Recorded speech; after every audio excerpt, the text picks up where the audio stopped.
Hello everyone, एक बार फिर मैं आपके सामने लेके आया हूँ कुछ स्पेसिफिक टॉपिक। मैं बार बार स्पेसिफिक इसलिए बोलता हूँ क्योंकि ये जो टॉपिक हैं ये शॉर्ट पीरियड के टॉपिक्स हैं। If you continue in the regular classes तो आपको ज्वाइन करना पड़ेगा हमारा यूट्यूब चैनल्स, या आपको ज्वाइन करनी पड़ेगी ऑफलाइन क्लासेस जो हमारे प्रयागराज में टेगोर टाउन में अवेलेबल है।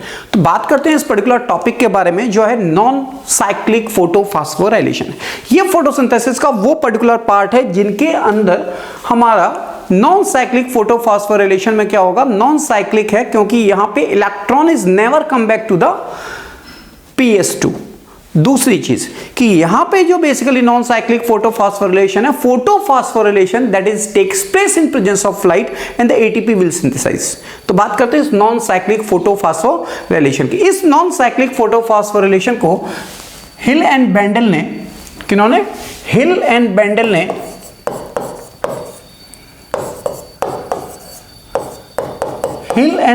ने इसको Z स्कीम पाथवे भी बोला था। इसको बोला था Z स्कीम पाथवे। और ये जो Z स्कीम पाथवे है बेसिकली इस पर्टिकुलर नॉन साइक्लिक फोटोफॉस्फोराइलेशन के अंदर क्या होता है कि यहां पे PS1 and PS2 both are involve, PS1 and PS2, जिसको हम लोग बोलते हैं pigment system 1 and pigment system 2। तो ये है हमारा पिगमेंट सिस्टम 2 और ये है हमारा पिगमेंट सिस्टम 1। क्योंकि ये नॉन साइक्लिक फोटोफॉस्फोराइलेशन है तो यहां पे ये है P680 और यहां पे जो एंटीना मॉलिक्यूल्स होंगे वो एंटीना मॉलिक्यूल्स हैं chlorophyll 673। Chlorophyll A 673 wavelength of light को जो एब्जॉर्ब करेगा वो कहलाएगा इस पर्टिकुलर PS2 का एंटीना मॉलिक्यूल्स। क्या कहलाएगा? Antenna molecule. और ये है हमारा प्राइमरी फोटोकेमिकल रिएक्शन सेंटर। क्या है? इसको हम लोग बोलते हैं primary photochemical reaction centre, short में बोलते हैं PPC। तो ये जो PPC है ये PS2 का PPC है। P680 मींस कि जो 680 वेवलेंथ ऑफ लाइट को जो क्लोरोफिल मॉलिक्यूल्स एब्जॉर्ब कर लेगा वो कहलाएगा PPC, primary photochemical reaction centre. और इस PS2 का ये एंटीना मॉलिक्यूल्स कहलाएगा क्लोरोफिल A673। जो क्लोरोफिल मॉलिक्यूल्स हैं वो क्लोरोफिल A जो यूनिवर्सल पिगमेंट है बेसिकली ये 673 वेवलेंथ ऑफ लाइट को एब्जॉर्ब कर लेगा। अब यहां पे अगर हम लोग बात करें तो ये है एंटीना मॉलिक्यूल्स, वो एंटीना मॉलिक्यूल्स हैं जो PS1 के हैं और ये एंटीना मॉलिक्यूल्स जो PS1 के हैं ये बनाते हैं क्लोरोफिल A683 मॉलिक्यूल्स और यहां पे होता है P700 और ये क्या है? ये है PS1। ये PS1 है फोटो सिस्टम 1 और photo system 2, pigment system 2, pigment system 1। इनको कई सारे डिफरेंट नाम से हम लोग पुकारते हैं।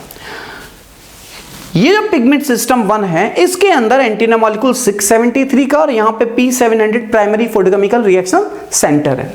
अब बात करते हैं कि ये जो PS1 एंड PS2 है ये अगर नॉन साइक्लिक फोटोफॉस्फोराइलेशन की बात करें तो ये दोनों ही एक साथ एक्टिव होते हैं। जब इनके ऊपर फोटॉन्स ऑफ लाइट पड़ती है, जब इनके ऊपर फोटॉन्स ऑफ लाइट पड़ती है, क्वांटा ऑफ लाइट पड़ती है तो यहां पे लिख दिया h new, that is A light जो वेव के फॉर्म में भी हो सकती है और पार्टिकल के फॉर्म में भी हो सकती है। तो जब इन दोनों के ऊपर लाइट पड़ती है तो लिटिल बिट कुछ मिली सेकेंड पहले दिस PS2 इज एक्साइटेड, कुछ मिली सेकेंड, अदरवाइज इनडायरेक्टली आप देखें तो ये साथ साथ चलते हैं और ये इलेक्ट्रॉन जो यहां से इमिट्स होगा ये यहां पे लौट के नहीं आएगा, इसलिए इसको बोलते हैं नॉन साइक्लिक।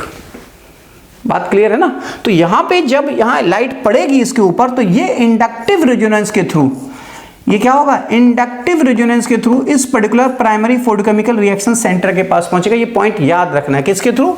इंडक्टिव रेजोनेंस के थ्रू। ये जो इंडक्टिव रेजोनेंस है ये इंडक्टिव रेजोनेंस अल्टीमेटली यहां पे क्रिएट होगा और ये इंडक्टिव रेजोनेंस जहां क्रिएट होगा जब ये लाइट पड़ेगी तो इंडक्टिव रेजोनेंस से ये एक्साइटेड होंगे एंटीना मॉलिक्यूल्स और कहां पहुंच जाएगा? प्राइमरी फोटोकेमिकल रिएक्शन सेंटर के पास पहुंच जाएगा। जैसे ही यहां पे पहुंचेगा, जैसे ही यहां पे पहुंचेगा तो अल्टीमेटली क्या करेगा? इसको एक्साइट करेगा और अल्टीमेटली यहां पे क्या होगा कि ये एक्साइटेड होगा तो यहां पे निकलेंगे इलेक्ट्रॉन और ये निकल जाते हैं इलेक्ट्रॉन। यहां से भी निकलेंगे और यहां से भी इलेक्ट्रॉन निकलेंगे क्योंकि ये भी तो एक्साइटेड हुआ, इलेक्ट्रॉन निकल गए। जैसे ही इलेक्ट्रॉन निकलेगा तो यहां भी इलेक्ट्रॉन होल्स बनेंगे, दिस ये इलेक्ट्रॉन होल्स, और यहां भी इलेक्ट्रॉन होल्स बनेंगे ना, यहां भी इलेक्ट्रॉन होल्स क्रिएट होंगे और यहां भी इलेक्ट्रॉन होल्स क्रिएट होंगे। नेक्स्ट अनदर क्वेश्चन आता है कि इस पर्टिकुलर PS2 के अंदर द फर्स्ट इलेक्ट्रॉन एक्सेप्टर क्या होगा, फर्स्ट इलेक्ट्रॉन एक्सेप्टर क्या होगा। यहां पे जो फर्स्ट इलेक्ट्रॉन एक्सेप्टर होगा वो होगा आपका, ये इलेक्ट्रॉन एक्सेप्टर जो होगा वो होगा फियोफाइटिन। क्या होगा, फियोफाइटिन। ये फर्स्ट इलेक्ट्रॉन एक्सेप्टर है, और ये फर्स्ट इलेक्ट्रॉन एक्सेप्टर जो फियोफाइटिन है बड़ा यूनिक टाइप ऑफ पिगमेंट है, क्योंकि ये फियोफाइटिन विदाउट Mg और कलरलेस होता है।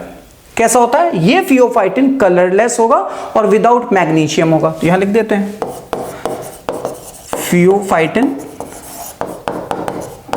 ब्रैकेट में लिखते हैं कलरलेस होगा, और कैसा होगा, विदाउट Mg होगा, विदाउट मैग्नीशियम। जैसे ही इलेक्ट्रॉन इसको मिलेगा अल्टीमेटली क्या होगा, ये इलेक्ट्रॉन इसको मिलता है, ये आगे एक्साइट कर देगा, इस इलेक्ट्रॉन को आगे पहुंच जाएगा एक्साइट होकर के, और ये इलेक्ट्रॉन पहुंचता है प्लास्टोक्यूनोन के पास। किसके पास, प्लास्टोक्यूनोन के पास, जिसको हम लोग शॉर्ट में PQ बोलते हैं। ये प्लास्टोक्यूनोन के पास फाइनली इलेक्ट्रॉन पहुंच जाता है, ये आपका इलेक्ट्रॉन यहां पहुंचे। ये इलेक्ट्रॉन जैसे यहां पहुंचता है तो दिस इलेक्ट्रॉन, ये इलेक्ट्रॉन प्लास्टोक्यूनोन लेकर के और आगे ट्रांसफर कर देता है। इन केस ऑफ, इस तरीके से कह सकते हैं, ये इलेक्ट्रॉन ट्रांसपोर्ट चेन में आयरन सल्फर कंटेनिंग प्रोटीन को मिल जाता है, और ये आयरन सल्फर कंटेनिंग प्रोटीन किसको दे देता है, साइटोक्रोम F को दे देता है, और ये साइटोक्रोम F इस इलेक्ट्रॉन को प्लास्टोसाइनिन को दे देता है। किसको दे देता है, प्लास्टोसाइनिन को। लेकिन ये इलेक्ट्रॉन होल्स जो बने हैं, या ये इलेक्ट्रॉन होल्स जो बने, ये फुलफिल तो हुए नहीं, तो इसको फुलफिल करते हैं पहले, क्योंकि ये अगर फुलफिल नहीं होंगे तो एक बार तो निकलेगा, दूसरी बार कहां से आएगा। तो ये जो इलेक्ट्रॉन फुलफिल होंगे, ये इलेक्ट्रॉन यहां पे फुलफिल होते हैं फोटोलिसिस ऑफ वाटर से, जो यहां पे देखने को मिलती है। ये फोटोलिसिस ऑफ वाटर है, और यहां पे जो होगा तो यहां बनेगा क्या, H++4OH-। ये बेसिकली एक स्पेसिफिक एंजाइम है, इसको ऑक्सीडाइजिंग एंजाइम बोलते हैं, जो इस Mn+2Cl- और ट्रेस अमाउंट ऑफ कैल्शियम होते हैं, जिसकी वजह से ऑक्सीडाइजिंग एंजाइम कहलाते हैं, और फोटोलिसिस ऑफ वाटर में हेल्प करते हैं। किस में हेल्प करते हैं, फोटोलिसिस ऑफ वाटर में। ये तो बात हुई इस फोटोलिसिस ऑफ वाटर की, लेकिन अभी बात मेरी खत्म नहीं हुई है। यहां पे एक पॉइंट ये है कि ये जो 4OH है, ये क्या करता है, जब ये ब्रेक करता है तो यहां पे 4 इलेक्ट्रॉन्स, ऑक्सीजन इवॉल्व होती है, और H2O, that is 2H2O।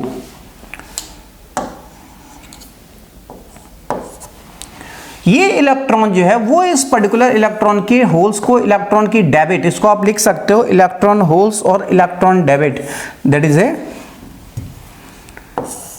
Electrons hole और इलेक्ट्रॉन्स डेबिट।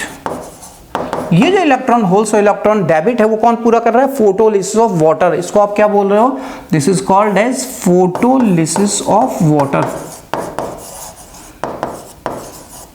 तो एक पॉइंट और याद रखिएगा कि ये जो फोटोलिसिस ऑफ वाटर है, ये फोटोलिसिस ऑफ वाटर बेसिकली केवल और केवल PS2 से रिलेटेड है, नॉन साइक्लिक फोटोफॉस्फोरिलेशन में ही होगा। और ये फोटोलिसिस ऑफ वाटर इस पर्टिकुलर इलेक्ट्रॉन की डिफिशियंसी को क्या कर रहा है, फुलफिल कर रहा है। ये बात भी क्लियर है ना। ये इलेक्ट्रॉन की डिफिशियंसी को, इलेक्ट्रॉन होल्स, इलेक्ट्रॉन डेबिट को फुलफिल कौन कर रहा है, ये फोटोलिसिस ऑफ वाटर। होगी किसकी प्रेजेंस में, Mn+2Cl- की प्रेजेंस में, in trace amount of calcium also.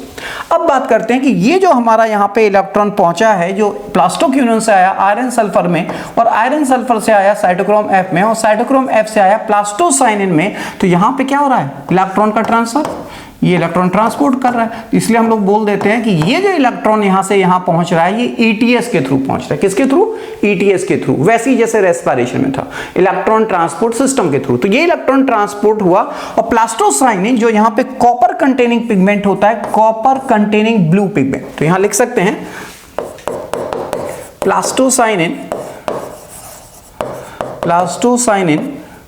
Blue colour copper containing blue colour pigment होता है, और ये इस पर्टिकुलर होल की डिफिशियंसी को पूरा करता है। यहाँ जो एक्साइटेड हुआ इलेक्ट्रॉन होल्स यहाँ भी तो बने, और ये इलेक्ट्रॉन होल्स जो यहाँ बनते हैं इनकी कमी को कौन पूरा कर रहा है, that is called the electron holes. और ये इलेक्ट्रॉन होल्स की कमी को पूरा कर प्लास्टोसाइनिन, ये 4 इलेक्ट्रॉन क्या यहाँ आ गया। अब यहाँ अगर हम बात करें तो PS2 के अंदर ये जो इलेक्ट्रॉन्स हैं, ये इलेक्ट्रॉन जब निकलेगा तो सबसे पहले पहुंचता है यहाँ पे, ये इलेक्ट्रॉन जब निकलता है तो यहाँ इलेक्ट्रॉन पहुंचता है इस पर्टिकुलर FRS में, फेरस रिड्यूसिंग सब्सटेंस में, जो एक तरीके का आयरन सल्फर कंटेनिंग प्रोटीन ही होती है। और जैसे ही इलेक्ट्रॉन यहाँ FRS के पास पहुंचता है, this finally these are reach to the ferredoxin, ये फाइनली कहाँ पहुंच जाएगा, फेरिडॉक्सिन के पास पहुंच जाता है। जैसे यहाँ प्लास्टोक्विनोन के पास पहुंचता है ऐसे ही फेरिडॉक्सिन के पास पहुंच जाता है। अब ये जो इलेक्ट्रॉन है, जब ये इलेक्ट्रॉन फेरिडॉक्सिन के पास पहुंचता है तो ये क्या करता है, ये हमारी रिड्यूसिंग पावर को, जो NAD था, इस पर्टिकुलर NAD को, 2 मॉलिक्यूल्स NAD को यहाँ पे क्या करते हैं, 4 इलेक्ट्रॉन मिल जाते हैं यहाँ से, और ये चारों इलेक्ट्रॉन मिल करके इसके बाद ये हमारा मिल जाता है यहाँ से क्या, प्रोटॉन। और ये प्रोटॉन मिलने के बाद अगर हम इस प्रोटॉन को डिफरेंट कलर से बनाएं तो यहाँ पे ये जो प्रोटॉन्स हैं, ये प्रोटॉन अल्टीमेटली यहाँ से मिलने के बाद ये प्रोटॉन मिलता है यहाँ, और अल्टीमेटली किस में बदल जाते हैं, ये बदल जाएंगे वो NADH2 में, ये NADP है और ये है NADPH2। अगर ये रेस्पिरेशन होता तो वहां पे जहां ये रेस्पिरेशन था वहां पे क्या था, वो NAD था, यहां पे क्या है NADP, इसे कोएंजाइम 2 बोलते हैं, और NAD को कोएंजाइम 1 बोलते हैं। ये कोएंजाइम जिसको बोलते हैं निकोटिनामाइड एडिडीन डाई न्यूक्लियोफॉस्फेट, ये है NADH2। एक और इंपॉर्टेंट पॉइंट है जो हमने यहाँ पे मिस किया है, वो ये है कि जब ये इलेक्ट्रॉन का ट्रांसपोर्टेशन हो रहा था तो साइटोक्रोम के पहले, हर समय याद रखना है किसके पहले, साइटोक्रोम के पहले यहाँ पे इलेक्ट्रॉन के ट्रांसपोर्टेशन से ये ADP ATP में बदल जाती है। ये किस में बदल जाती है, ATP में बदल जाती है। और ये ADP ATP में जब बदलती है, बेसिकली ये है ADP ATP में बदल जाएगी, तो इस नॉन साइक्लिक फोटोफॉस्फोरिलेशन में जो इलेक्ट्रॉन यहां से निकला, ये जो इलेक्ट्रॉन यहां पे निकला है, ये दोबारा इसमें लौट के नहीं पहुंचता, पहुंचता है नहीं पहुंचता, इसलिए इसको बोलते हैं नॉन साइक्लिक फोटोफॉस्फोराइलेशन। ये बात क्लियर है, इसको हम लोग क्या बोलते हैं, नॉन साइक्लिक फोटोफॉस्फोराइलेशन। दूसरी चीज कि नॉन साइक्लिक फोटोफॉस्फोराइलेशन में जब एक बार ऑक्सीजन का इवोल्यूशन होगा, जब ये एक बार ऑक्सीजन इवॉल्व होगी, तो यहां पे जो ऑक्सीजन इवॉल्व हो रही है, इस ऑक्सीजन को निकलने के लिए 2 NADPH2 और 1 ATP बनता है। ये बात क्लियर है। अगर हम यहां लिख दें, यहां पे लिख दें NADPH2 एंड ATP, तो इसको हम लोग बोलते हैं एसिमिलेटरी पावर। क्या बोलते हैं इसको, हम लोग बोलते हैं एसिमिलेटरी पावर। ये हमारी एसिमिलेटरी पावर है। और अगर हम केवल बात करें NADPH2 की, NADPH2 की, तो उसको बोलते हैं रिड्यूसिंग पावर। ये बात क्लियर है ना, उसे बोलते हैं रिड्यूसिंग पावर और इसे बोलते हैं एसिमिलेटरी पावर। तो ये है आपका नॉन साइक्लिक फोटोफॉस्फोरिलेशन। ये कहां होता है, ये कहां होता है, ये होता है non cyclic photophosphorylation which is takes place in the thylakoid. ये थाइलेकोइड के अंदर चलता है।